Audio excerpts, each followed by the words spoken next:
Ikaw ba ay peace-loving? Pero alam mo ba na dapat tayo ay peacemakers?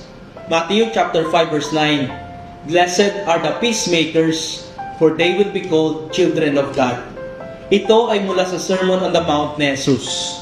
Ito ay isang panawagan sa pagkilos based on the word peacemakers.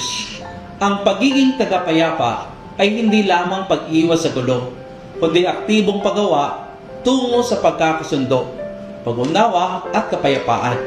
Meaning, kung may mga mahirap na sitwasyon tayong pinasok, tayo ay hindi para kumampi, kundi para bumuo ng tulay. Nangangailangan ito ng pasensya at willingness na makinig sa isa't isa.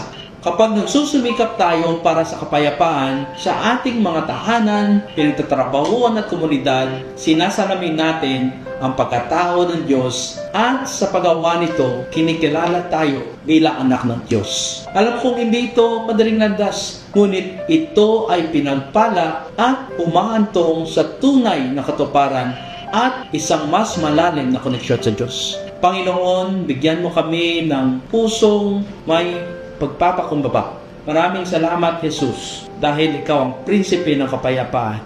Panginoon, tulungan mo kami, gabayan mo kami sa iyong dakilang pangalan. Amen.